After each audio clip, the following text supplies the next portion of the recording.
Share बाजार का हाल देखो इन दिनों बुरा है। ऐसे में स्टॉक इन्वेस्टर्स का घबराना तो लाजमी बनता है, लेकिन साथ में एसआईपी इन्वेस्टर्स भी घबराए हुए हैं।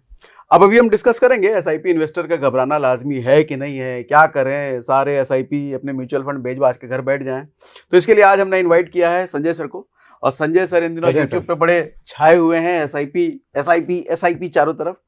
तो आज मैं इनसे बेसिकली एक न्यूबीज मतलब बिगनर बन के बात करूंगा कि मुझे कुछ नहीं आता एसआईपी का एस बीच करके। तो आपके बिहाफ पे मैं सवाल पूछूंगा और संजय सर उन सारे सवालों के जवाब देंगे।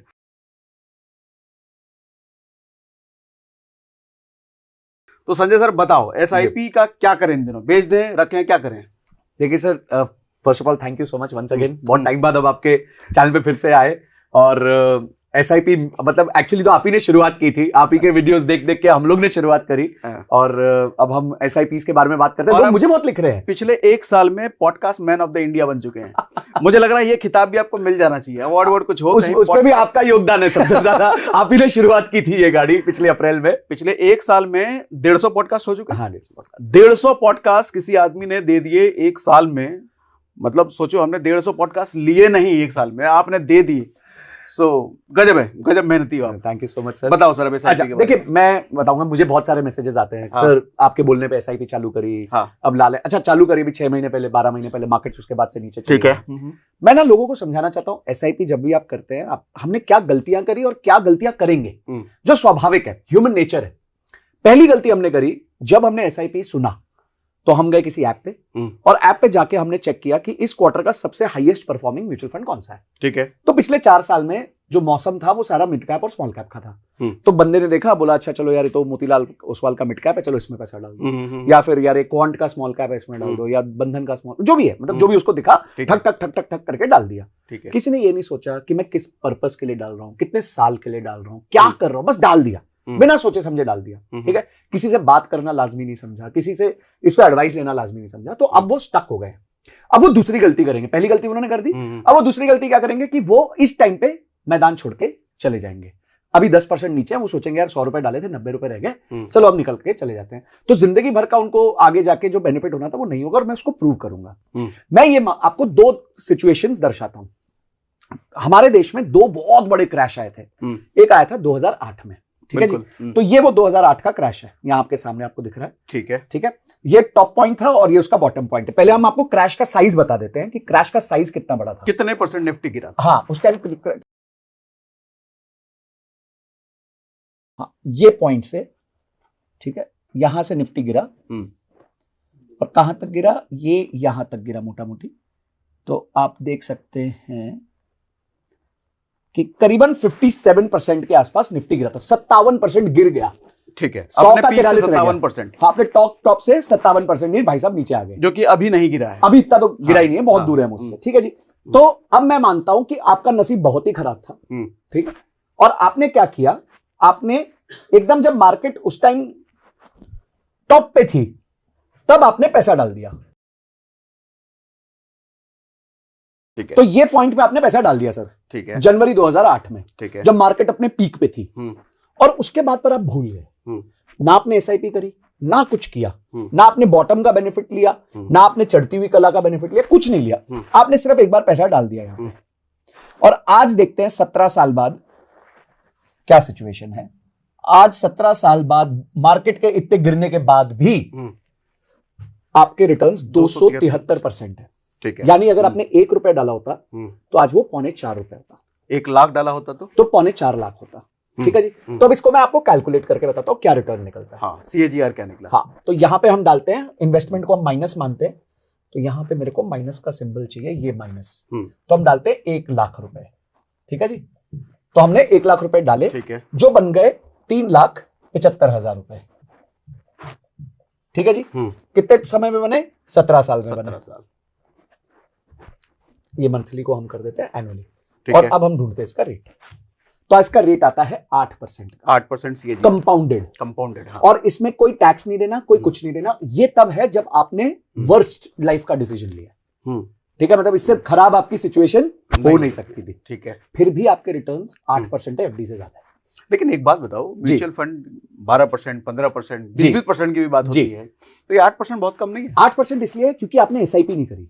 अगर आप एसआईपी करते हो उस टाइम पे, अच्छा, तो लमसम सोचिए- करके छोड़ दिया, लमसम एक करके बार छोड़ा डाल है। के मैं छोड़ तो दिया। सबसे बड़ी गलती कर रहा हूं आपके लाइफ की, हम्म, कि भाई आप डरे हुए थे, आपने पीक पे डाल दिया और आप डरे हुए, हम्म, अब उसके बाद आपने वो देखा ही नहीं, हम्म। और आज अचानक से खोल के देख लिया, फिर भी आपने बिना हम्म। दिमाग लगाए 8% का साल का रिटर्न बना लिया। ठीक अगर है। एसआईपी कर देते तो 14-15% का रिटर्न था, क्योंकि आप हाँ। यहां भी खरीदते, यहां भी खरीदते, यहां भी हाँ। खरीदते, यहां भी खरीद रहे होते, यहां भी खरीद रहे होते, हाँ। आपको सारा बेनिफिट मिलता। अच्छा, एक चीज मैं ऐड कर देता हूँ, जैसे आपने यहाँ पे पीक बताया, हम्म, ये पीक, ये जो सीजन चल रहा है, इस सीजन का सितंबर था। हाँ सितंबर बेसिकली पीक था, बिल्कुल। तो सितंबर के बाद अभी गिरा भी है, तो ये 50% तो नहीं ही गिरा है, हाँ और उससे पहले हम घबरा रहे हैं। बिल्कुल, ठीक है। उससे पहले अभी 14% गिरा है, 13-14%। हाँ। अगर अभी के फॉल को हम देखेंगे तो वो 13-14%। अच्छा, दूसरी टाइम आपने सबसे लाइफ का सबसे खराब डिसीजन कब लिया?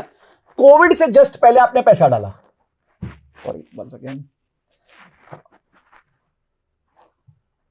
ये रहा, ये कोविड के जस्ट पहले आपने टॉप पे यहां पे पैसा डाला। चलो ठीक है। ये worst decision of your life, second time. ठीक है, और अब यहां से आपने फिर कुछ नहीं किया, मार्केट नीचे गिर गई, यहां पे भी करीबन मार्केट 40-50% नीचे गिरी थी, और अब हम रिटर्न देखते हैं।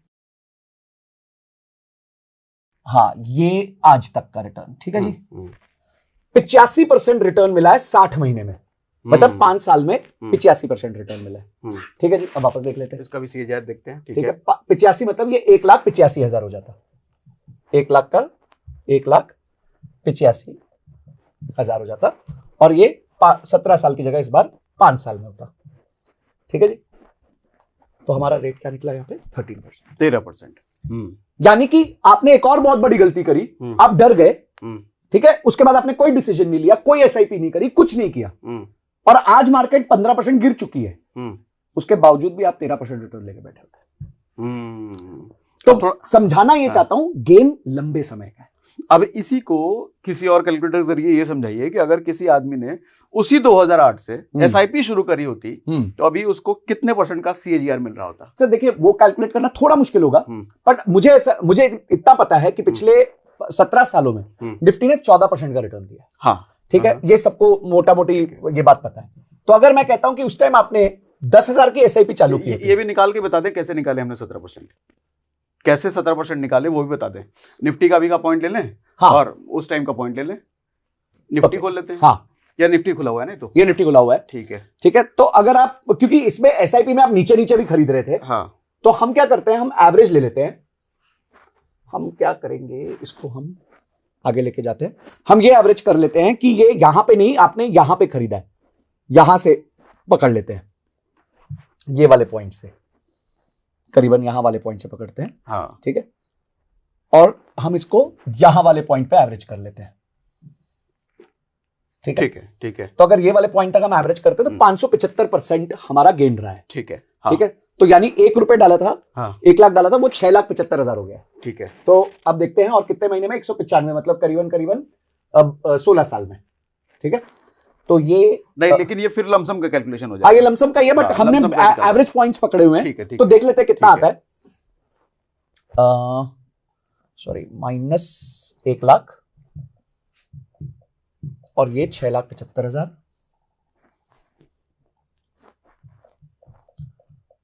और यहां पे ये 16 साल कर देते हैं। तो अब 16 देखते हैं साल। क्या हुआ, करीबन वही 13% के 13% के आसपास आसपास एवरेज आ रहा आ गया आपका। मतलब आप अगर एसआईपी कर रहे होते, उस सिचुएशन में नहीं डरे होते, तो ये 13% तो कम से कम लेकर के जाते आराम से सीएजीआर। ठीक है, और सीएजीआर की बात कर रहे हैं। यस, ठीक ये ग्रोथ, कंपाउंडिंग ग्रोथ हो हाँ, रही है। हाँ, तो चक्रवर्ती ब्याज जिसे हम चक्रवर्ती हिंदी ब्याज, में हाँ। कहते हैं। तो ये बेसिकली मैं समझाना चाहता हूं कि पहली गलती आप करते हो कि आप टॉप खरीद लेते हो जो सबसे ज्यादा चल रहा है। दूसरी गलती आप करते हो कि उसी टाइम जैसे ही थोड़ा सा नीचे गया तो आप बेच देते हो। मैं आपको एक सिचुएशन बताता हूं सर, रियल लाइफ सिचुएशन। मैंने एक फंड खरीदा था सितंबर 2016 में, और वहां से स्टार्ट किया, 30,000 रुपए महीना उसमें निवेश किया। 2020 फरवरी, 3.5 साल बाद मेरे रिटर्न्स थे 0%। ठीक है, मतलब जितना औसत में मैंने खरीदा था उतना ही यूनिट का प्राइस चल रहा था। ठीक है, ऊपर नीचे सब। अभी यहां तक तो लोग थक जाते हैं कि भाई 3.5 साल हो गए 0% रिटर्न। अभी सर्कस चालू हुआ, मार्च आया, ये ड्रॉप आ गया। ठीक है, तो मेरा वही म्यूचुअल फंड 25% नीचे चला गया। ठीक है, ठीक है जी, अब तो कलेजा निकल के बाहर आ जाएगा। हाँ, इतने में तो आदमी रो पड़े। हाँ, हाँ, हाँ, हमने एसआईपी नहीं रोकी सर, ठीक है, क्योंकि हमें पता था कि मार्केट रिबाउंड मार जाती है। मार्केट ने रिबाउंड मारा, हम आज भी वो एसआईपी कर रहे हैं। आज 100 महीने हो गए हैं, 30 लाख रुपए डल चुके हैं, उस फंड में करीबन 80 लाख रुपए है। अब अगर मैं उस टाइम निकाल लेता पैसे, तो एक तो मैं मेरा लॉस लेके बाहर निकलता, और दूसरा जो ये गेन था वो मैं नहीं खा पाता। तो उसमें आपका इन्वेस्टमेंट कितना है? 80 लाख, 30 लाख, 30 लाख इन्वेस्टमेंट है, मतलब 50 लाख रुपए का गेन है। गेन है, प्योर गेन है। अच्छा, इसमें एक सवाल ये भी है, बहुत लोग चालाकी की बात करते हैं कि चलो मार्केट गिरा हुआ है, एसआईपी अभी छोड़ देते हैं, जब मार्केट उठना शुरू होगा तब एसआईपी करेंगे। ये कितना सही है? तो देखिए, मैं आपसे एक सिंपल सा सवाल पूछता हूँ। आपका फेवरेट ब्रांड है, सब्जेक्ट कोई टी शर्ट का, शर्ट्स का, उधर सेल लगी है, तो आप शॉपिंग करोगे कि नहीं करोगे? बिल्कुल करेंगे, बिल्कुल करोगे। अब वो सेल खत्म होकर वो अपना भाव बढ़ा देगी, तो आप शॉपिंग करोगे कि नहीं करोगे? नहीं करेंगे। बस एग्जैक्टली यही करना है। आपके म्यूचुअल फंड पे सेल लगी है भाई, 15%, 10%, 20%, तो आप उसकी शॉपिंग करो। आज आप यूनिट बढ़ा दो। मैं आपको बताता हूं, मैंने सितंबर अक्टूबर में पिछले साल से गोल्ड में एक सिप ऑन डिप स्टार्ट किया। मतलब थोड़ा सा डिप होता है तो मैं सिप कर देता हूं। ठीक है, कोई दिमाग नहीं लगाया। 3:15 बजे देखा, गिरा है, पैसा डाल दिया। आज मेरा गोल्ड में पिछले 6 महीने के अंदर करीबन 18% का रिटर्न है। अब इसमें मैंने क्या दिमाग लगाया? कोई दिमाग नहीं लगाया। जब वो गिरा, मैंने बाय कर लिया। इसी तरीके से मिड कैप का इंडेक्स रोज गिर रहा है, मैं रोज खरीद रहा हूं। अभी मैं वो इंडेक्स करीबन 18% गिर चुका है, पर मेरे पास जो गिरा है, मेरे एवरेज प्राइस से गिरा है, वो 9% गिरा है, क्योंकि मैं हर बार खरीद रहा हूं। और 10 साल बाद ये यूनिट जो होंगे, ये आज से 5-6 गुना ज्यादा महंगे होंगे, और मेरे पास एवरेज में बहुत सारे यूनिट इकट्ठे हो जाएंगे। तो मैं लोगों को यह कहता हूं कि 2024 was a year of returns. 2025 is a year of units. इस साल बटोरो। ये साल मिला है भाई बटोरने के लिए। आप 2030 तक अगर इसको होल्ड कर गए, तो आपको जबरदस्त एक अच्छा रिटर्न मिल जाएगा इसमें, क्योंकि आपके पास यूनिट्स होंगे। अगर आपके पास यूनिट्स ही नहीं होंगे, तो आप फिर प्रॉफिट कैसे कमाओगे? तो मुझे तो मौका दिया भगवान ने कि भाई तुम यूनिट्स बटोर लो, जितने बटोर सकते हो उस टाइम। तो मतलब आपके हिसाब से मार्केट जितना गिर रहा है, ये अपॉर्चुनिटी है, ये डरने का टाइम नहीं है। बिल्कुल नहीं है। Buying opportunity. यस। लेकिन अच्छा, यहाँ भी एक सवाल है कि बहुत सारे लोग सोचते हैं कि अब गिर तो रहा है, चलो अभी रुक जाते हैं और गिरने देते हैं। हाँ। और गिरने देते हैं, तब खरीदेंगे। फिर ऐसा टाइम आएगा, उनके और गिरने का इंतजार खत्म होकर मार्केट ऊपर यू टर्न मार जाएगा। फिर याद आता है, अरे छूट गया, कर लेते पहले ही। आप ऐसे में क्या बताओगे? सर देखिए, मैं एक ही चीज बोलूंगा कि इस दुनिया में कोई बंदा मार्केट को टाइम नहीं कर सकता, और इसका प्रूफ ये है कि एक भी सुपर रिच इकोनॉमिस्ट नहीं है।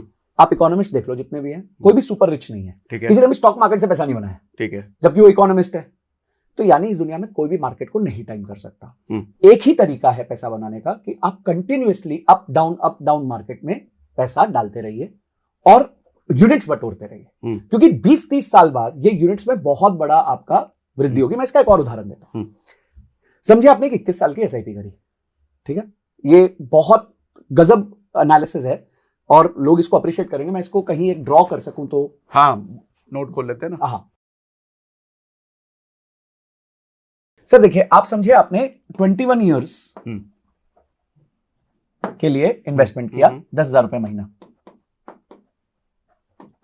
ठीक है, 12% का आपको रिटर्न मिला, ठीक है, ठीक है जी। तो आपका गेन जो बनेगा कुल मिला के, अप्रोक्सीमेटली कह रहा हूं, 1 करोड़ के आसपास बनेगा। यानी इस 21 साल में आपको 1 करोड़ का मुनाफा होगा, ठीक है, ठीक है। आपका पैसा लगेगा, ठीक है, और मुनाफा होगा। आपका पैसा लगेगा करीबन 24 लाख प्लस एक करीबन 25 लाख 20,000, ठीक है, 25 लाख 20,000 लगेगा, और 1 करोड़ 25 लाख 20,000 ये हो जाएगा, ठीक है। अब इसको टाइमलाइन के हिसाब से देखते हैं, ठीक है। 7 ईयर्स, 7 ईयर्स, 7 ईयर्स, ठीक है। और इसी पहले 7 ईयर्स में आपको 1 करोड़ का कितना प्रॉफिट मिलेगा? मतलब 1 करोड़ में से कितना प्रॉफिट आपके हिसाब से पहले 7 साल में आएगा? कितना आएगा? 9%, ठीक है। मतलब आपने 1 करोड़ कमाना था, आप 9 लाख कमाओगे पहले 7 साल, ठीक है। अगले 7 साल में कितना आएगा? 20%। यानी आपने 1 करोड़ कमाना था, आपका कुल मिला के 29 लाख रुपए, ठीक है। ये किस परसेंटेज के हिसाब से आप कैलकुलेट कर रहे हो? कि भाई 7 साल है ना, ठीक है, तो 1/3 टाइम हो गया, ये 1/3 टाइम हो गया, ठीक है, ये 1/3 टाइम हो गया, टाइम के 3 हिस्से हो गए, ठीक है, 7 साल के 3 हिस्से हो गए, ठीक है। तो पहले 7 साल में आपको जो टोटल प्रॉफिट कमाना है, उसका मात्र 9% आप कमाओगे। और सीएजीआर आप 12% ले रहे हो। सीएजीआर 12% ले रहा हूं, ठीक है जी। उसके अगले 7 साल में आप 20% कमाओगे, यानी 20 + 9 29 कमाओगे। 71% आपका प्रॉफिट आप लास्ट के 7 साल में कमाओगे, जहां तक कोई टिकता ही नहीं है। हाँ, यस। मैक्सिमम लोग यहीं दम तोड़ मैक्सिमम लोग यहाँ मर जाएंगे। और ये 7 साल लिया है ना आपने, हाँ। तो जाहिर सी बात है कि 7 साल के पीरियड में अप डाउन तो मिल ही जाएगा, मिलेगा ही। और एक बार डाउन जहां मिलेगा 90% लोग उधर ही बाहर, तो ये 9% का भी रिटर्न लेकर नहीं जा पाएंगे। हाँ, नहीं जा पाएंगे। और असली मजा जो यहाँ आना था, हाँ। ये तो आ ही नहीं पाएगा, लोग खा नहीं पाएंगे। अब एक और मैं आपको उदाहरण देता हूं मजेदार, वापस हम इंटरनेट पे चलते हैं। ठीक है, ये रहा। हाँ, अब मैं आपको एक फंड बताता हूं, 1995 जनवरी में ओपन हुआ था। ठीक है, ठीक है जी।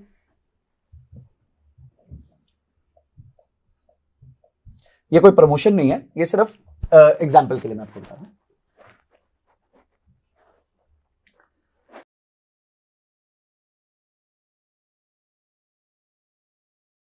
तो सर ये मैं फंड आपके सामने ठीक है पेशे खिदमत करता हूं, HDFC flexi cap direct bank growth. ठीक है जी।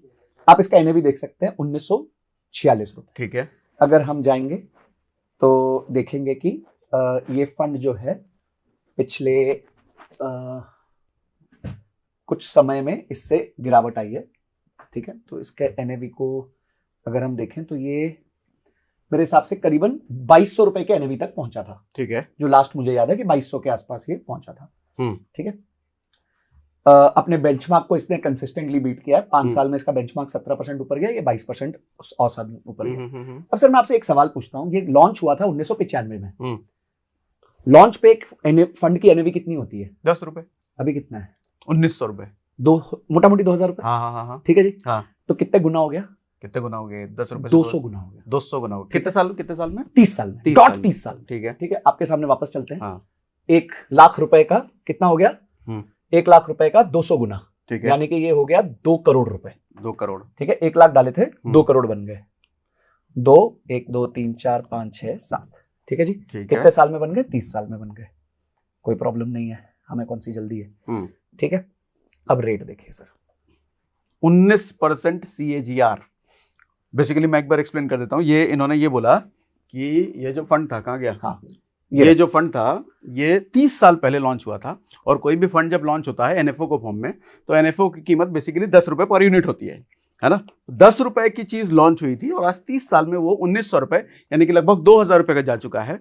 तो ये जो ग्रोथ हुई, ये लगभग 200% का ग्रोथ है। 200 गुना का 200 गुना का डिफरेंस। यस। इस 200 गुना को हमने 1 लाख के हिसाब से कैलकुलेट किया कि अगर किसी ने उस NFO में 1 लाख रुपए डाल दिए होते, तो आज वो कितने रुपए होते? 2 करोड़ रुपए। 2 करोड़ रुपए होते, यानी कि 19% CAGR compounded annual growth rate का रिटर्न है इसमें। ठीक, अब इसी को हम रेट मानते हैं। अच्छा, एक डिस्क्लेमर और दे दूं। हाँ। NFO कई सारे लॉन्च होते हैं। हाँ। इसका मतलब ये नहीं कि आंख बंद करके किसी भी NFO में पैसा डाल देना, तो उसमें सावधानी बरतने की जरूरत है। और अगर आपको चाहिए तो हम डिटेल एक वीडियो कर लेंगे NFO पर भी। लेकिन उदाहरण के तौर पर, ये उदाहरण के तौर पर। अच्छा, अब आप इसी रेट को पकड़ते हैं। ठीक है, और एक SIP मान लेते हैं। ठीक है, हम SIP मानते हैं 10,000 रुपए की। ठीक है भाई, 10,000 की SIP होती थी। कोई व्यक्ति था, उसने 10,000 रुपए की SIP करी है इसमें। ठीक है जी। ठीक है, और 30 साल के लिए करी है। सॉरी, यहाँ एनुअल है ना, तो 1,20,000 की हो जाएगी ना, साल की। ओके, साल की SIP होगी 1,20,000 की। 19.317 का रेट है सर। आपके हिसाब से, मोटा मोटे आपके एक अनुमान के हिसाब से, ये पैसा 30 साल में 36 लाख रुपए डले। ठीक है, तो कितने पैसे हो जाएंगे मोटा मोटी आपके हिसाब से? मोटा मोटी? हाँ, मोटा मोटी, जस्ट आपके हिसाब से क्या होगा? 36 लाख अगर डले हैं तो कम से कम, क्योंकि धीरे धीरे डल रहे थे, पहले दिन तो डले नहीं थे। मैं ले लेता हूं 15 करोड़। ओके, ठीक है, आपने बहुत अच्छा गेस किया। आंसर है करीबन 12 करोड़ 40 लाख के आसपास। ठीक है, तो ये आपका आपको इस तरीके के रिटर्न्स मिलते हैं अगर आप SIP कर रहे होते। तो माय पॉइंट इज कि आपको SIP को एक लंबी अवधि में देखना है, क्योंकि आपका यूनिट का वैल्यू बढ़ते जा रहा है, बढ़ते जा रहा है, बढ़ते जा रहा है। जो यूनिट मैंने 2016 में 50 रुपए के खरीदे थे, चालू किया 50 में खरीदना, आज उसकी एवरेज मेरी 77 रुपए है। वो यूनिट गया 225 रुपए, आज चल रहा है 195। फिर भी तो मेरे खरीदी भाव से आगे है ना। True true true. तो मेरे को क्यों चिंता करने की जरूरत है? और मेरे पास ऐसा क्या विकल्प था जिससे मैं उससे ज्यादा रिटर्न कमा लेता बिना दिमाग लगाए? मैंने तो कोई दिमाग नहीं लगाया, मार्केट में बस पैसा डालता गया। मतलब SIP इन्वेस्टिंग एक ऐसा है, समझदार लोगों का ये काम नहीं है। हाँ, अगर आप बेवकूफ हो तो पैसा कमा लोगे इसमें। मैं आपको बता रहा हूं, स्टॉक मार्केट में only fools can make money. Only fools can make money. Absolutely, smart people की जगह ही नहीं है ये।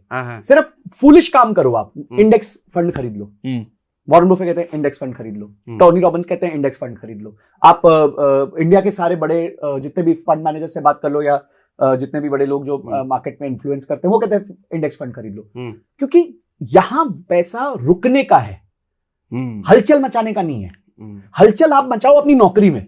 लोग क्या है, नौकरी में हलचल नहीं मचाते, वहां बैठ जाते आके, काम बस इतना ही करेंगे, वो ना जितनी तनख्वाह उतना काम। हाँ, यहां हलचल मचाएंगे, अरे अच्छा ये खरीद लो, ये बेच दो, ये खरीद लो, ये बेच दो। अरे क्यों, बैठो ना आराम से। मतलब इसको ऐसे समझें कि एक तरह का ये पैसिव इनकम है, आप पैसिव इनकम में बहुत एक्टिवली पार्टिसिपेट करते हो जी, और जो एक्टिव इनकम है आपकी नौकरी चाकरी, वहां बड़े पैसिवली पार्टिसिपेट करते हो। वहां सोचते हो कि भाई जितना होगा उतना ही काम करेंगे, उससे ज्यादा नहीं करेंगे। हाँ, अच्छा एक शंका और होती है कि हमने जो म्यूचुअल फंड खरीद रखा है, अब ये बुरा दौर है तो बुरे दौर में सारे गिरे पड़े हैं, लेकिन कई बार ये डर होता है कि हमारा जो ज्यादा गिरा हुआ है कहीं हमने खराब म्यूचुअल फंड तो नहीं खरीद रखा। कैसे पहचाने कि मेरा वाला फंड सही है या नहीं है? बहुत बढ़िया क्वेश्चन है सर। देखिए, कभी कभी 10% गिरने वाला फंड भी बुरा हो सकता है और 20% गिरने वाला फंड भी अच्छा हो सकता है। अब बोलो ये कैसी बात हुई है? तो बड़ी अजीब बात है सर। क्या है कि हर फंड का ना एक बेंचमार्क होता है। तो समझिए कोई एक फंड है, उसका बेंचमार्क गिरा है 6%, ठीक है, और वो गिर गया 10%, ठीक है, तो यानी वो बेकार फंड है। अब बेंचमार्क बहुत लोग नहीं समझ रहे। हाँ, बेंचमार्क का मतलब होता है कि जैसे मैंने आपको ये फ्लेक्सी कैप बताया, ठीक है। अब फ्लेक्सी कैप में ये क्या कह रहा है, मेरी तुलना किससे करोगे? मैं परफॉर्मेंस दे रहा हूं। अभी जैसे कोई क्या कहता है, कोई जॉब है, तो जॉब में आप 5 लोग काम कर रहे हो, तो आपकी तुलना किससे होगी? बाकी 5 लोग से होगी, बाकी इंडेक्स से होगी, बाकी लोगों के एवरेज से होगी। तो अगर आप बाकी लोग के एवरेज से अच्छा करोगे तो ये आप अच्छे माने जाओगे। तो यहां जो वो बाकी है वो है बेंचमार्क। तो इधर जो इन्होंने बेंचमार्क तय किया हुआ है वो कहा है कि भाई मेरा निफ्टी 500 TRI बेंचमार्क है, तो ये बेंचमार्क जितना हिलेगा मुझे इससे ज्यादा कमा के देना है, ठीक है। तो अभी ये 5 साल के अवधि में ये बेंचमार्क ने 17% कमा के दिया और इसने 22% कमा के दिया, तो he is a good boy, ठीक है, ठीक है। हम देख लेते हैं पिछले 6 महीने में क्या हुआ है। 6 महीने में इसका बेंचमार्क गिरा है 11%, ये गिरा है 3%, तो ये अच्छा लड़का है। ये अच्छी बात बताइए, ठीक है। तो आप बेंचमार्क से कंपेयर कर लो, सिंपल है, मनी कंट्रोल जैसी वेबसाइट्स है, बहुत सारी वेबसाइट्स है, आप जाके बेंचमार्क देख लो 6 महीने में। अच्छा, 1 साल की अवधि में देख लो, ये 4.25 बढ़ा, ये 13 बढ़ गया, गुड बॉय, ठीक है। 3 महीने की अवधि में देख लो, ये 5 गिरा, ये 2.5 गिरा, गुड बॉय, ठीक है। ये 1 महीने की अवधि में देखो, ये 3.25 गिर गया, ये 8 गिरा, गुड बॉय। तो आपको समझ आ गया ये फंड अच्छा है, क्यों? ये अपने बेंचमार्क से ज्यादा नहीं गिर रहा है। तो क्या ये ओनली पैरामीटर हो सकता है किसी म्यूचुअल फंड को चूज करने के लिए? देखिए, मेरा मानना यह है कि ये सबसे बड़ा पैरामीटर है, सबसे बड़ा पैरामीटर है कि आपको अपने फंड को, उस फंड को अपनी दुकान से बाहर करना है कि नहीं, उसके लिए ये बहुत बड़ा पैरामीटर है। भाई सिंपल सी बात है ना, मेरे को बेंचमार्क से ज्यादा रिटर्न चाहिए। मैंने क्यों इसको मैं पैसे ज्यादा दे रहा हूं? ये एक्टिव मैनेज फंड है, इसकी फीस है, इसकी फीस आती है 0.8%। अगर मैं ये निफ्टी TRI ले लूं तो मेरी फीस आएगी 0.2%। तो सर ये एक, क्योंकि मैं इससे ज्यादा फीस इसको दे रहा हूं। मेरे अभी जैसे हमारा बच्चा कोई अच्छे स्कूल में जाके हम ज्यादा फीस देते हैं, ठीक है, तो हमारी अपेक्षा होती है कि नॉर्मल स्कूल से अच्छा पढ़ाएगा ना भाई, तो ये नॉर्मल स्कूल है, ये अच्छा स्कूल है। अब बेंचमार्क इंडेक्स को थोड़ा सा और समझाओ कि इसमें क्या क्या चीजें होती हैं। देखिए, और क्यों हम इसी से कंपेयर कर रहे हैं? क्या होता है कि जब भी कोई फंड आता है तो वो कहता है देखो मैं परफॉर्म करूंगा, पर मुझे आप किससे कंपेयर करोगे? तो मैं कह रहा हूं मेरा बेंचमार्क इंडेक्स, बहुत सारे इंडेक्स है हमारे यहाँ, निफ्टी 50 है, निफ्टी 100 है, निफ्टी 500 है। निफ्टी 500 मतलब देश की टॉप 500 कंपनी, ठीक है, जिसमें 100 लार्ज कैप हो गई, 150 मिड कैप हो गई, 250 स्मॉल कैप हो गई। तो ये निफ्टी 500 जो है देश की टॉप 500 कंपनियां हैं, ठीक है। तो वो जिस इंडेक्स में जिस हिसाब से मूव करती हैं उसको उसने बेंचमार्क बोल दिया। ये पैसिव इंडेक्स है, इसका रिजल्ट सब देख सकते हैं, मतलब इमीडिएटली देख सकते हैं, कोई प्रॉब्लम नहीं। तो ये वो कहता है, कोई भी नया फंड आके कहता है कि भाई मेरे को आप इससे कंपेयर कर लेना। अगर समझे कोई लार्ज कैप फंड आता है कि भाई हम लार्ज कैप कंपनी में डालेंगे, वो कहेगा कि मुझे आप निफ्टी 100 से कंपेयर करना, जो देश की सबसे बड़ी 100 कंपनियां हैं, क्योंकि उनका कॉम्पोजिशन अलग है, मैं थोड़ा अलग दिमाग लगा रहा हूं। उसके कॉम्पोजिशन में हो सकता है फाइनेंशियल कंपनी में ज्यादा निवेश है, मुझे ऐसा लग रहा है अगले 5 साल हेल्थ केयर का अच्छा है, तो मैं हेल्थ केयर पे ज्यादा पैसा लगा रहा हूं। तो वो मेरा कॉल है एज अ फंड मैनेजर, पर आप मुझे कंपेयर कीजिए इसके साथ। तो इसका मतलब ये हुआ कि बेंचमार्क इंडेक्स में जो कंपनियां हैं, कंपनियां वहीं भी है जी, लेकिन उस कंपनी, कौन सी कंपनी में कितना फंड एलोकेशन करना है, वो प्रोपोर्शन अलग है। जैसे एक कंपनी है XYZ, इसमें मान लो XYZ कंपनी में इसने 2% फंड डाल रखा है, उसी XYZ में उसने हो सकता है 3% डाला हो, 4% डाल रखा हो, बिल्कुल, तो परफॉर्मेंस उसके हिसाब से उसका बदल जाएगा। यस, ठीक है, वो उसका कॉल है, फंड मैनेजर का कॉल है। तो वो हमेशा कहता है मेरे को बेंचमार्क के साथ आप कंपेयर करते रहो। तो ऐसे कई फंड्स आपको मिलेंगे जो बेंचमार्क से अच्छा करते हैं और कई फंड्स मिलेंगे जो बेंचमार्क से अच्छा नहीं करते। तो आपके जो बास्केट में कंटिन्यूअसली इस पूरे दौर में आप देखते रहिए, समझे 5 साल के दौर में देखिए, 2 साल के दौर में देखिए, 1 साल के दौर में देखिए, लंबे समय के दौर में देखिए, लंबे समय में इनके पास अभी रिजल्ट है नहीं, ठीक है, 3 महीने के दौर में देखिए, 1 महीने के दौर में देखिए, तो आप देखते हैं कि ये वाला फंड अच्छा चल रहा है, तो आप क्यों निकालोगे इसको? क्यों मस्ती करोगे? आपने फ्लेक्सी कैप सिलेक्ट कर लिया, तो अब क्यों मस्ती कर रहे हो? छोड़ दो, अच्छा चल रहा है भाई, कोई चक्कर नहीं है। ट्रू। तो इसलिए कभी कभी, अच्छा समझे कोई फंड 20% गिरा पर उसका बेंचमार्क 30% गिर गया, तो वह फिर भी अच्छा फंड है। आपने वो कैटेगरी ली थी क्योंकि आपको पता था उसमें रिस्क है, स्मॉल कैप लिया, अब स्मॉल कैप गिर गया 12% 14%, पर इंडेक्स गिरा 20%, तो कोई प्रॉब्लम नहीं है, तो अच्छा है, अच्छी बात है, बचा के रखा है उसने। कुछ ऐसे एलोकेशन, तो आपने एक जरिया बता दिया लोगों को ये चेक करने की जहां भी जो भी म्यूचुअल फंड में उनका पैसा लगा है, चेक कैसे करना है कि वो अच्छा है कि नहीं है, बिल्कुल उसके बेंचमार्क से कंपेयर करके देख लें। और वो सामने सामने आप मनी कंट्रोल पे जाइए, कोई भी फंड लिखे, चलो एक और एग्जांपल ले लेते हैं, जैसे हम ले लेते हैं फॉर एग्जांपल क्वांट का स्मॉल कैप ले लेते हैं, ठीक है, ये बहुत फेमस फंड रहा है हमेशा, तो क्वांट का स्मॉल कैप फंड है, इसको हम चेक कर लेते हैं। फेमस फंड इसलिए भी रखा है कि बीच में कुछ गड़बड़ियों की खबर इसमें काफी आई थी। अब देखते हैं, अब ये देखिए सर, बैड बॉय, हाँ, 1 साल में बैड बॉय, इंडेक्स गिरा 1.5% और वो बेचारा गिर गया 4.5%। बैड बॉय, ठीक है, 6 महीने में देखते हैं बैड बॉय, ठीक है, 3 महीने में देखते हैं ओके, ठीक है, 1 मंथ में देखते हैं क्लोज, 5 साल में देखेंगे, 5 साल में इसने बहुत अच्छा परफॉर्म किया, 2 साल में बहुत मतलब एवरेज परफॉर्म किया, तो अभी ऑफ लेट यानी कि इसकी पिटाई हो रही है।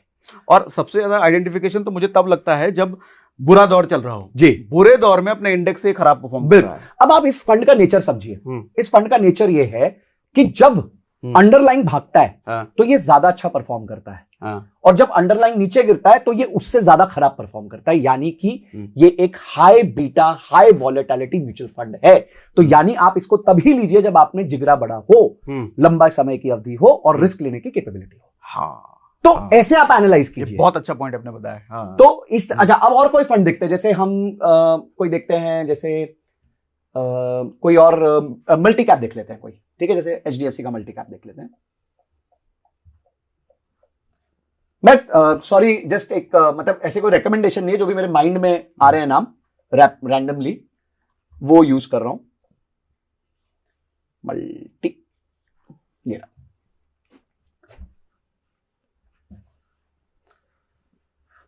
तो मल्टी कैप के लिए ये बेंचमार्क इंडेक्स है 50 25 25, यानी कि 100 रुपए में से 50 रुपए लार्ज कैप में जाएंगे, 25 रुपए मिड कैप में जाएंगे, 25 रुपए स्मॉल कैप में जाएंगे।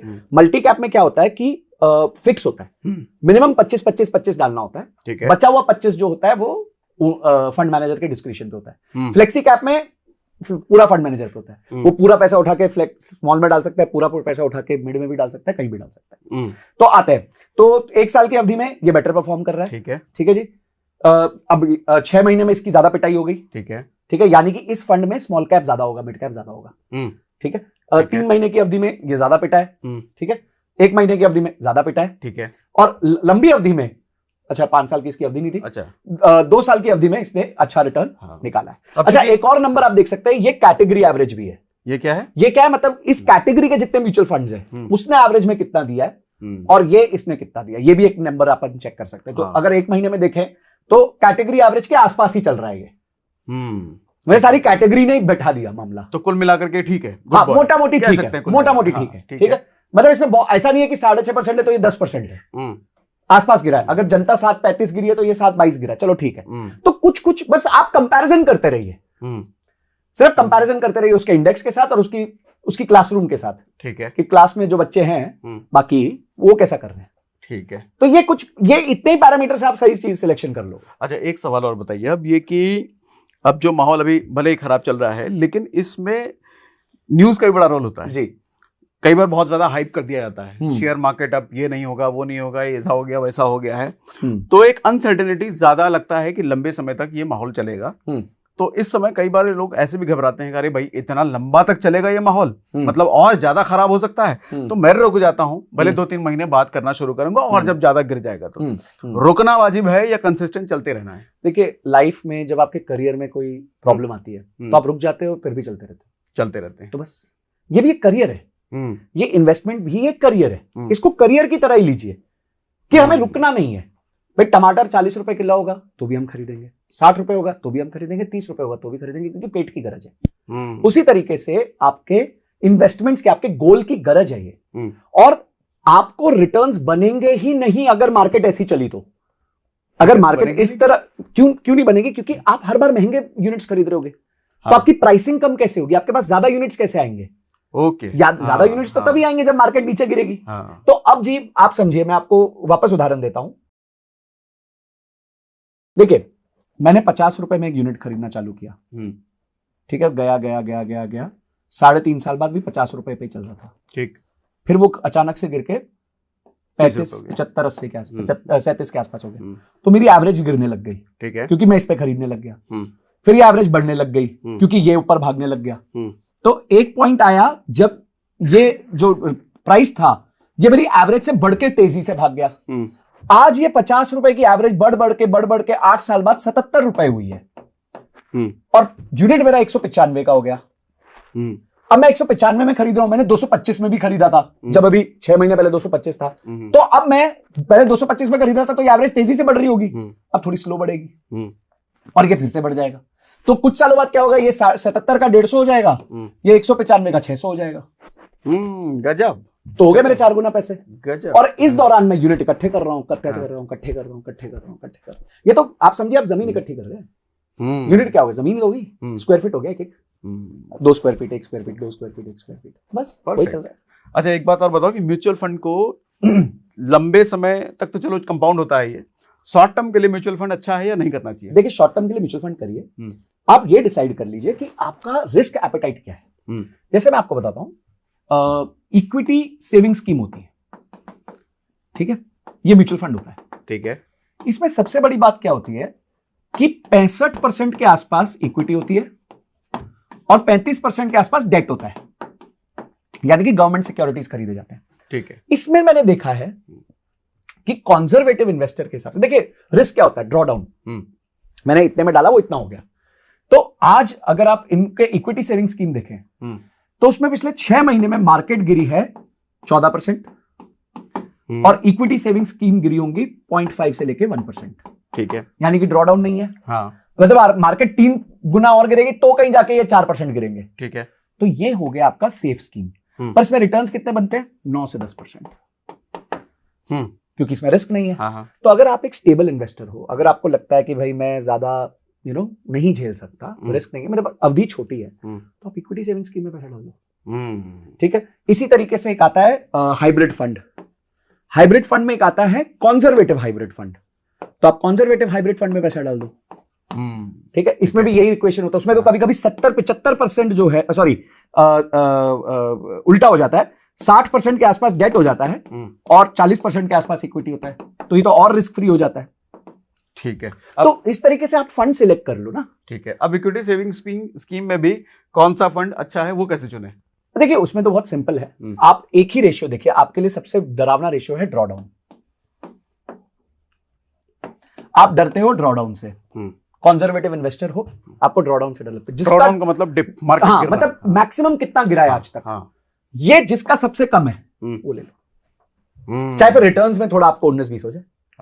और चाहिए भी अगर सेफ इन्वेस्टमेंट देखना है तो ये तो सबसे कम गिरा हुआ फंड देख लो, ठीक है। तो ड्रॉ डाउन आपका रिस्क है, अगर आप ड्रॉ डाउन को मैनेज कर लेते हो तो यानी आपका रिस्क मैनेज हो चुका है। अल्टीमेट, सुपर, बहुत बड़े बात बताई आपने, thank you sir, thank you. और कुछ बताऊं? और बस इतना ही बताऊंगा कि जो भी आप म्यूचुअल फंड खरीदें, अपने गोल्स के हिसाब से खरीदें, अपने टाइमलाइन के हिसाब से खरीदें, अपने रिस्क के हिसाब से खरीदें। 3 चीजों का ध्यान रखें। गोल ही तो नहीं पता होता लोगों को। अब मैं तो कह रहा हूं, लोग पता कैसे म्यूचुअल फंड खरीदेंगे, पिछले क्वार्टर में कौन सा सबसे अच्छा परफॉर्मेंस था, उठा के डाल दो। ये ऐसे थोड़ी होता है यार।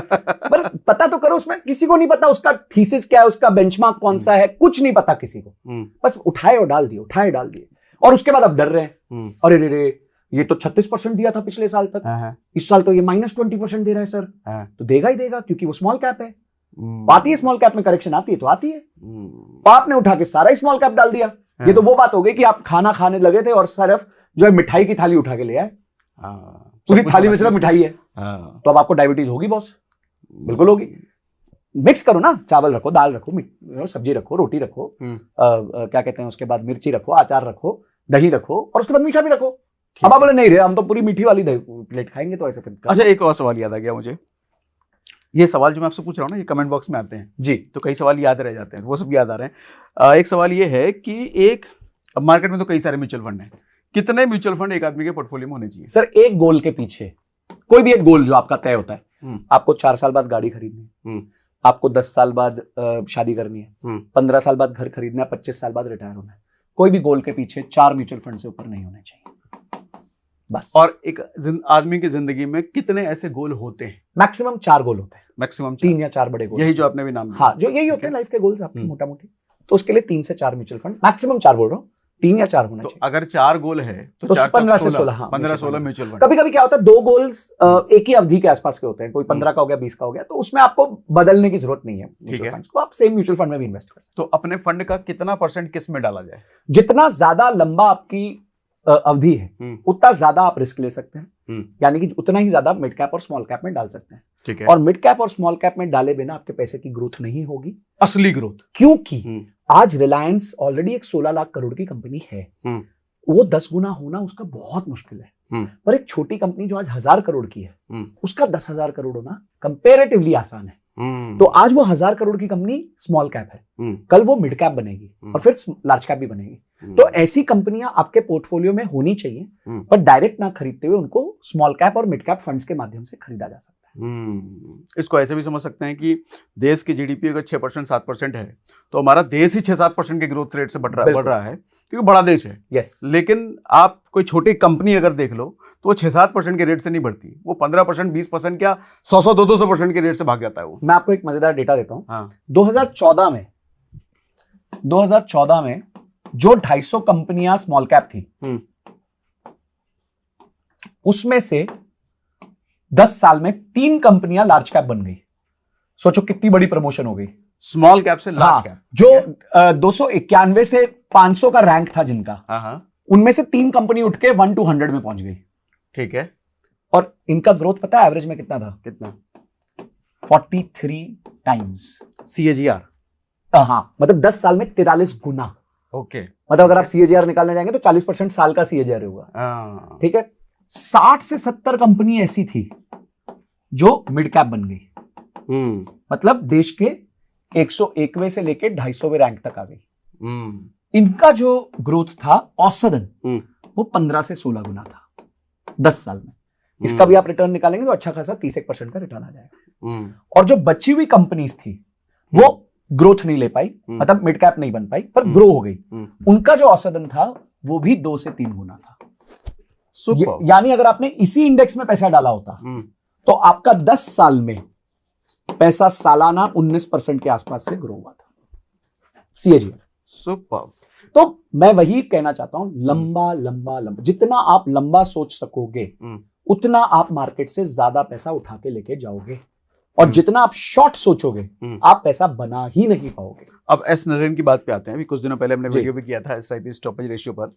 उसमें एस नरेन जो कि ICICI प्रू के फंड मैनेजर हैं, 9 लाख करोड़ का फंड मैनेजर हैं, उनकी स्टेटमेंट आई थी कि स्मॉल कैप और मिड कैप अभी भी ओवरवैल्यूड है। तो आपका जो पैसा, वो बेसिकली ये कह रहे थे कि 5 साल पहले अगर आपने इन्वेस्ट करना शुरू करा है तो जो आपका रिटर्न बढ़ा है वो ले करके निकलो मार्केट से। इस पर बवाल भी काफी हुआ था उनके स्टेटमेंट पर। ये लाइन सही है आपके हिसाब से? क्या लगता है? मैं वापस बता रहा हूँ कि इकोनॉमिस्ट लोगों की सुन के तो हम अपना पोर्टफोलियो नहीं कर सकते। आपके जिगरे में, मतलब आपके कहते हैं ना वो बॉडी में इतना जिगरा होना चाहिए कि आप 30-40% का डाउन देख सको। ठीक है। और उस टाइम पे परचेज भी कर सको। हमें नहीं पता, ना एस नरेन को पता है मार्केट और कितनी नीचे जाने वाली है। ठीक है, सब गेस ले रहे हैं। अभी स्मॉल कैप का इंडेक्स जो है वो गिरा है करीबन 17-18%, मिड कैप का गिरा है 15-16% और निफ्टी गिरा है 12%। लेकिन अभी भी कहा जा रहा है कि ओवरवैल्यूड है, अभी भी ओवरवैल्यूड, और बिल्कुल हो सकता है। ठीक है। पर बास्केट जो है ना वो नहीं गिरता तेजी से। कुछ ऐसे इंडिविजुअल स्टॉक्स है जो 60-60% भी गिर चुके हैं, 60% से ज्यादा फॉल आ चुका है। पर हमारी आदत क्या है, हमारी प्रॉब्लम क्या है, हम स्मॉल कैप नहीं खरीदेंगे, हम कचरा खरीदते हैं। मतलब स्मॉल कैप का मतलब ये है कि आप ये 250 से 500 नंबर पे जो कंपनियां हैं उनमें निवेश करो ना।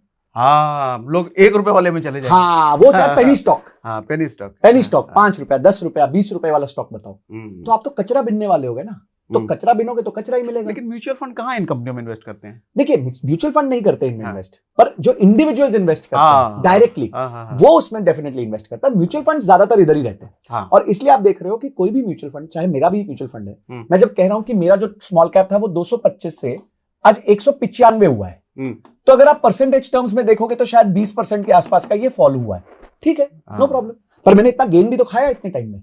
ठीक है, और अब मैं अगर छोड़ के भाग गया तो मुझे नहीं पता री एंटर कब करना है, तो मैं स्ट्रेस ही नहीं लेता, चलते रहो चलते रहो। तो एक बात बताओ, कोई नया एसआईपी इन्वेस्टर जो है अभी भी मार्केट को पहली बार समझ रहा है, एस नरेन ने ये कह दिया कि निकाल के निकल जाओ भैया स्मॉल कैप मिड कैप से, नए इन्वेस्टर्स को क्या ये समय मिड कैप और स्मॉल कैप से अपनी एसआईपी शुरू करनी चाहिए? देखिए, अगर आप अगर आपका रिस्क एपेटाइट नहीं है तो आप मत कीजिए स्मॉल कैप और मिड कैप, और अगर आप फिर भी स्मॉल कैप मिड कैप करना चाहते हैं तो आप मल्टी कैप या फ्लेक्सी कैप कर लीजिए, क्योंकि मल्टी कैप और फ्लेक्सी कैप में ये खिचड़ी है, तो आपको सब कुछ मिल जाता है, लार्ज कैप भी मिल जाता है, मिड कैप भी मिल जाता है, स्मॉल कैप भी मिल जाता है, तो आप मल्टी कैप या फ्लेक्सी कैप से स्टार्ट कर सकते हैं। आप प्योर मिड कैप और स्मॉल कैप फंड्स में मत जाइए, आप निफ्टी 50 निफ्टी 100 में इन्वेस्ट कीजिए, यानी कि देश की टॉप 100 कंपनीज में इन्वेस्ट कीजिए। आप हाइब्रिड फंड्स में इन्वेस्ट कर दीजिए जहां पे लार्ज कैप और डेट का मिक्सचर है। आप अपने स्वाद अनुसार अपनी खिचड़ी को सजाइए। भाई आपको लगता है कि अभी तीखा ज्यादा हो सकता है तो आप थोड़ा कंजर्वेटिव हो जाइए अगर आप नया स्टार्ट कर रहे हैं, ठीक है। या आपको लगता है तो आप कहिए कि मैं 100 रुपए डालूंगा तो 10 रुपए मिड कैप और स्मॉल कैप में, 90 रुपए में लार्ज कैप में डालूंगा। धीरे धीरे जैसे मेरे को कॉन्फिडेंस आएगा, थोड़ा मार्केट ऊपर जाएगा तो मैं बढ़ाता रहूंगा। तो स्टार्ट तो कीजिए, आप रुक क्यों जाते हो? मतलब लोग है ना इनर्शिया में आ जाते हैं, अरे नहीं करूंगा ही नहीं कुछ, क्यों नहीं करूंगा भाई, ये तो टाइम है करने का। और सागर सर, मैं मार्केट्स में 18 साल से हूं, मैंने हर दौर देखा है मार्केट का। मैंने 2008 में ज्वाइन किया था, जिसके बाद मार्केट ऐसे 58% गिरी थी, वो भी दौर देखा है मैंने, तब भी मेरी एसआईपी चलती थी, चाहे वो अमाउंट छोटा था, 4000 रुपए का था, जो भी मेरी उस टाइम पे पॉसिबिलिटी थी मैं करता था। पर एसआईपी नहीं बंद करनी होती, एसआईपी बंद नहीं करनी होती, पीरियड। अभी एक बार वो भी बता दो कितने का आपका एसआईपी वेल्थ है? हमारा टोटल होगा 5 करोड़ के आसपास का। 5 करोड़। इसमें आपका इन्वेस्टमेंट कितना है? 2.4, 2.3, 2.4 क्या करोड़? हाँ, मतलब 2 करोड़ रुपए लगा करके 5 करोड़ बन चुका है। हाँ, ठीक है। और इसमें देखिए, मैं वापस, क्वेश्चन ये नहीं है कि मैं 3 करोड़ का गेन किया, क्वेश्चन ये है कि उस गेन के लिए मैंने कितना टाइम दिया। हाँ, मैं तो अपना एक्टिव इनकम पे काम कर रहा हूँ। हाँ, मैं तो अपने आप के ऊपर काम कर रहा हूँ, मैं अपनी वैल्यू बना रहा हूँ, और वो मेरे लिए सेपरेटली एक और वैल्यू बना रहा है। तो एसआईपी इन्वेस्टिंग में असल हीरो टाइम है, बिल्कुल। इसका एक और उदाहरण मैनेजर नहीं है। एक और उदाहरण देता हूँ। आज मेरा 5 करोड़ का फंड है, ठीक है, ये हर 6 साल में डबल होता है, हर 6 साल में डबल हो जाएगा 12% के हिसाब से। तो पहले 6 साल बाद ये बनेगा 10 करोड़, ठीक है। अगले 6 साल बाद ये बनेगा 20 करोड़, उसके अगले 6 साल बाद ये बनेगा 40 करोड़, ठीक है। यहां मैं हूं 40 इयर्स का, अभी यहां हो गया 46 का, यहां में हो गया 52 का, यहां में हो गया 58 का, ठीक है। अब बनेगा 80 करोड़, मैं हो गया 64 का, और अब ये बनेगा लास्ट में 160 करोड़, मैं हो गया 70 साल का। सर मैं आज कुछ भी ना करूं तो मेरे 5 करोड़ 160 करोड़ हो रहे हैं अगले 30 साल में। अच्छा 160 नहीं होंगे, 140 हो जाएंगे। हाँ हाँ, क्या लड़ाई है? क्यों दिमाग लगाना है? ये एंगल नहीं सोच पाते लोग, क्योंकि लोग वेट नहीं करना चाहते। मैंने आपको दिखा तो दिया सर, 30 साल में 10 रुपए का यूनिट 200 हो गया था। अगर मेरा ये 10 रुपए का यूनिट 200 हो गया सर, तो ये 1000 करोड़ होगा। Can you imagine? अगर मेरे रिटर्न्स वो एचडीएफसी फ्लेक्सी कैप जैसे हो गए, तो यही मैंने तो मेरे, अगर आपके आज कहो कि 10 रुपए का यूनिट 200 हो जाता है, 2000 हो जाता है, 2000 हो गया था, 200 गुना हो गया, सॉरी, तो 200 गुना अगर मेरा 5 करोड़ हो गया तो मेरे तो 1000 करोड़ पे बैठा हूंगा 30 साल 5 करोड़ से, उसी 5 करोड़ से। No new investment, no new SIP, वो अलग है। तो ये नोट कर लो संजय कथुरिया जी। वो पता नहीं 1000 करोड़ होंगे कि नहीं, 70 साल के जब होंगे तो ये 1000 करोड़ पे बैठे होंगे। और जिस तरीके से देश की इकोनॉमी चल रही है सर, हाँ। ठंडा जरूर है, लेकिन लॉन्ग टर्म में भारत की इकोनॉमी जैसा भी पूरी दुनिया में मुझे नहीं लगता कोई इस तरह की इकोनॉमी है। बिल्कुल। देखिए, आपको समझना होगा कि देश में प्रगतिशाली लोग आएंगे, हाँ, लोगों में भूख होगी, लोग कुछ ना कुछ नया इजाद करेंगे। 2008 में भी दुनिया को लगा था सब खत्म हो गया, हम वापस आ गए। 2020 में लगा था कि जिंदा ही नहीं बचेंगे, हम वापस आ गए। 2000 और अभी आपको मैं बताता हूँ, जो मार्केट जितनी गिरी है 2022 में भी गिरी थी। अभी लोगों ने तब तो इतना शोर नहीं मचाया, हाँ। जब यूक्रेन और उसका युद्ध हुआ, तब भी निफ्टी गिरा था 14-15%, तब लोगों ने शोर ही नहीं मचाया। क्यों? क्योंकि एक रीजन हो गया था। यहां अचानक से लोगों को लग रहा है नहीं नहीं सब खत्म हो जाएगा, अब तो खत्म हो गया। Q4 की अर्निंग्स आने तो हल्का सा भी इंप्रूवमेंट हुआ तो देखो ये सारे एफआईआई कूद के आते हैं वापस। भाई वो तो पैसे के पीर है, उनको तो पैसा जहां दिखेगा वो कूद के आ जाएंगे, बस। ट्रू, मजा आया संजय सर आपसे बात करके। एसआईपी में आपने बहुत अच्छी क्लैरिटी दी और ये जो इस तरीके से विजन दिखाया, हर एसआईपी इन्वेस्टर का इस तरह का विजन होना चाहिए। बिल्कुल, आप 2-3 साल के लिए एसआईपी में नहीं आए हो, लॉन्ग टर्म के लिए आए हो, ये समझे अगर तो ये देखना। सर सोचिए ना, मैं इसको बिल्कुल बिना देखे अपनी जिंदगी में काम करता रहूं, मेहनत करता रहूं, अच्छे से काम करूं, ठीक है, खुश हूं मैं आज, मैं जो मेरा पैशन था उसको फॉलो कर रहा हूं, और ये पैसा बैठे बैठे बैठे बैठे वहां नहीं पहुंचता, उसका हाफ भी पहुंच जाता सर, तो भी क्या खोटा 80 करोड़ रुपए। मैं उस तरीके से सोचता हूँ। सुपर। मेरा फंडा है ज्यादा नहीं ज्यादा देर कमाना है, ज्यादा नहीं ज्यादा देर तक कमाना है, क्योंकि जब आप ज्यादा देर कमाओगे तो अपने आप ज्यादा कमा लोगे। और मुझे लगता है लाइफ में आदमी फिर खुश भी रहता है अगर वो ज्यादा लंबे समय तक एक्टिव रहे। तो बिल्कुल मुझे ऐसा लगता है कि आदमी भले 2000 करोड़ एक झटके में कमा ले, लेकिन अगले 1 साल तक अगर आप खाली बैठे हो ना, तो 2000 करोड़ आपको कुछ महीनों तक का एंजॉयमेंट दे सकता है। उसके बाद वो 2000 करोड़ आपके लिए फ्रस्ट्रेशन का कारण बन जाएगा। बिल्कुल, क्योंकि आप सारा कुछ जितना खर्च करने का जो होता है कि ये खरीदेंगे वो खरीदेंगे, 2-3 महीने में सब खरीद चुके होगे। उसके बाद करोगे क्या? करने के लिए कुछ नहीं बचा है। तो आदमी के पास करने के लिए हमेशा कुछ नहीं। अभी एक यूएस के फाउंडर ने एक आर्टिकल लिखा था कि उसका एग्जिट हुआ बिजनेस से, और वो कह रहे हैं मैं डिप्रेशन में आ गया हूं क्योंकि मेरे पास ऑलरेडी 100-150 मिलियन डॉलर अकाउंट पे पड़े हुए हैं। हाँ, उस पैसे का करे क्या? उस पैसे का करूं क्या? मैं हो गया जो मेरे को करना था, जूते खरीदने थे, गाड़ी खरीदनी थी, बंगला खरीदना था, घर खरीदना था, गाड़ी खरीदनी थी, सब खरीद लिया, उसके बाद भी पड़े हुए पैसे, और मेरे पास काम नहीं है, मैं डिप्रेशन में आ गया हूं। तो वेल्थ को बहुत अलग तरीके से देखिए, अपने टाइम को अच्छी जगह निवेश कीजिए, यहाँ पे आप बैठे रहिए, ये समय का खेल है। समय कभी आज मार्केट ऊपर है, कल को नीचे है। अब आप समझिए किसी व्यक्ति ने 10 रुपए में यूनिट खरीदा था, ये यूनिट आज 2200 रुपए से गिर के 2000 हो गया, उसको क्या फर्क पड़ता है? बंदे ने 10 रुपए में खरीदा था, अब वो 2200 हो गया, 2000 हो गया, ये तो वैनिटी फिगर रह गया उसके माइंड में। अब वो 2200 का 10 तो होने से रहा, ठीक है ना? तो आप ये समझिए कि अगर आप यहां पे आए थे और आप रुक गए 30 साल, तो ये नंबर मैटर ही नहीं करेगा, नीचे ऊपर गया नीचे गया, फर्क ही नहीं पड़ेगा, कोई फर्क नहीं पड़ेगा।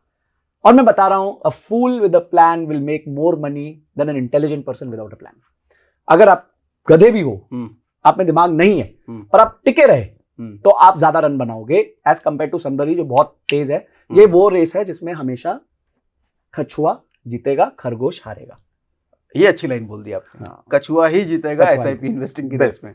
ठीक है, वंडरफुल, मजा आया Sanjay sir. Thank you so much Sagar sir इतना कुछ समझाने के लिए, for giving this opportunity, and I hope comment में आप जरूर बताइएगा कि आपको क्या समझ आया, कौन सी बात ठीक लगी, और कोई आपके मन में प्रश्न है तो हम एक बार फिर से सागर सर को मैं रिक्वेस्ट करूंगा कि हम एक और बार ऐसे वार्तालाप कर लें। और संजय सर के यूट्यूब पे चैनल के जाके जरूर फॉलो कीजिएगा, एसआईपी के बारे में भरपूर अच्छी अच्छी बातें करते हैं। Thank you so much. Thank you.